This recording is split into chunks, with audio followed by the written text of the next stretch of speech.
You guys sure you want to be down here? This place seems a little bit, haunted. Hello, everyone, and happy Festival of the Lost. So, if you are new to Destiny, this is basically the Halloween event for Destiny 2. It's supposed to be sort of like a Destiny interpretation of Day of the Dead in Hispanic cultures, where you remember the people you've lost across the years and sort of things, but it's special because if you lose somebody in the Destiny world, it's likely that they died a horrible tragedy. Because if you lost someone, they were likely a guardian, but or killed by an alien. But aside from that, it is the reset, and there is a whole lot of new things to go over in terms of, well, specifically Festival Lost, but I'm going to save that for a different video. I'm just going to keep to the basics of what's going on in the world. So, if you have noticed, of course, they tell you Festival Lost has started, and if you want to start it, you go visit Eva in the tower. But aside from that, the main happenings going on is that there is double Gambit right now, supposedly, as well as a few other things. Now, before we kick off, I need to check one or two things real quick. Now, seasonal challenges, we only have another 6 this time around, and it seems a little bit simple. Let's see, we have aggressive cartography, complete a legendary branch of the Shattered Realm. So, legendary Shattered Realm seems to have come out. Let's see, how does that work? Oop, lost my phone. Now, oh, there's the 30th anniversary pre-order options too. Now, let's see, Shattered Realm from the Helm. We go here. Ah, they did introduce the legend, which is only 1320, jeez. What is the modifiers? Champion, match game, scorched earth, chaff, shield foes. These are the shielded combatants present in this mission. Archchieftains. Okay, so that's weird.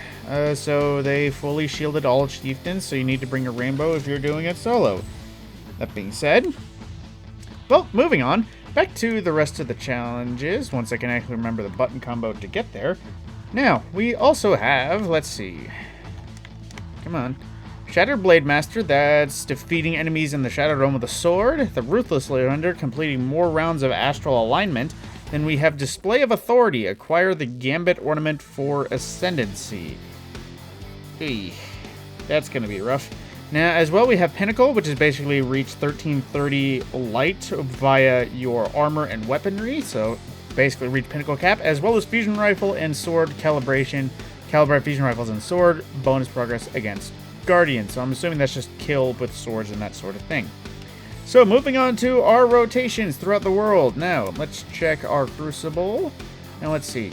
We have Team Scorched around, so once again, if you need to work on your Team Scorched, challenges, I'd recommend doing that. So that is available. There is a challenge in the weekly challenges. And for our Vanguard, our Nightfall for this week is the Lake of Shadows, with our Nightfall weapons being the Palindrome and the Swarm. So if you want an adept variety of either, definitely take your pick. And for our Grandmaster modifiers, let's see. Epitaph, for taking combatants generate blight geysers when defeated. Basically, it's just a little bit of a boop when they win. Overload and Unstoppable Champions, the Take and Scorn special. And we have Chaff for no radar. And of course, the usual Grandmaster modifiers. So match game, equipment lock, extinguish. So you go back to orbit if everyone dies. Limited revives, mob champions, and of course, Grass Bile. Incoming environmental damage increased, knockback damage, and distance increased. Basically, things that throw you in all of the areas hurt way more. So you might want to tread carefully.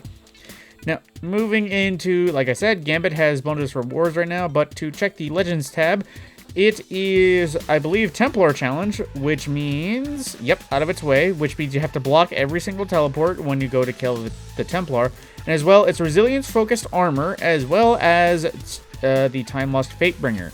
Now, let's see, air superiority flying units do increased damage, chaff, mob, match game, barrier, overload, the usual Vault of Glass setup. Now, checking for Europa, we have the Safeguard Simulation, we have the Technocrat Empire Hunt, as well as for the Empire Hunt, we have the Core 4 Taniks Challenge. So it is basically just to do the easier method to kill Taniks, and you can finish challenge mode with Cadmus Ridge for the Eclipsed Zone. Now, after checking everything, it is time to go over the rolls in and out of the tower. Now, let's see what Banshee has right off the bat. Okay, so Whispering Slab, Killing Wind Swashbuckler. That's a weird set for a bow, honestly. Swashbuckler, not so, but Killing Wind, yes, because Yes. Now we have a Hipfire Grip Triple Tap Long Shadow. That's not honestly terrible. Not terrible perks either, but it's not really great. And a first and last... Ooh, that was close to being a good one. If that had auto-loading Vorpal, that would have been a good option. But auto-loading Demolition is still a good option, with some actually not terrible mag and barrel perks for your options. It is a handling masterwork, though, unfortunately. So, Eternal Blazon, full auto kill collab, that's not terrible. Armor Piercing or Alloy, also not terrible. And with some good side options in a range masterwork, I would definitely recommend that if you were a fan of lightweight scouts. And Outrageous Fortune, ignore again. And I'm assuming this would rotate for everything, a flash counter Vorpal weapon, Crown Splitter. Now, depending on your class, I would recommend checking everything, but this isn't a terrible Crown Splitter. If you don't have one, I would recommend that one. Now, time to check the rest of the armor for all of our characters and see where that takes us. Okay, with the candles lit in the background, let's see. We have... Oh. Well, this is going to be a rough week for armor. So, yeah. This seems to be very limited in our assortment choice now. So we have 3 different class items with a 53 roll for strength and a 54 roll for strength. Well, this is going to be a bit rough for armor rolls this week. Now, before I get too far into the video, I would also like to mention that the Last City Override is available. So either if you didn't do it last time, or if you just didn't do it on other characters and want to clear out some quest inventory, get things to stop blinking at you, go to the Helm and do Override after you visit the Splicer server and listen to the broadcast from the thing, and then you'll be able to do that and finally finish up all the things from Splicer, just in case everything is yelling at you to just, you know, kind of get that wrapped up. But aside from past seasons coming back to haunt us, Ada, let's see. Yep, 3 class items. Alright, so let's see. A 54 with high spike resilience, 54 with equal spikes, resilience, and discipline. Alright. Okay, let's just wrap this up.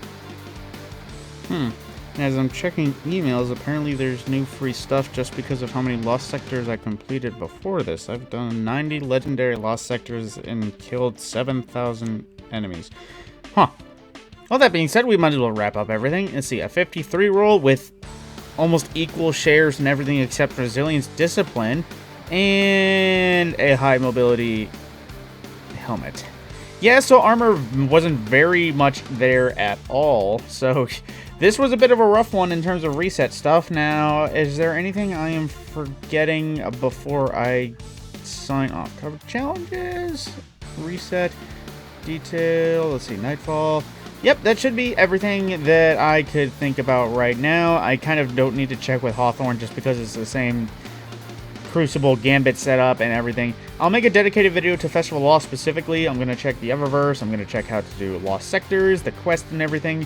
That being said, thank you for watching, and I will see you in the next video where Destiny gets spooky.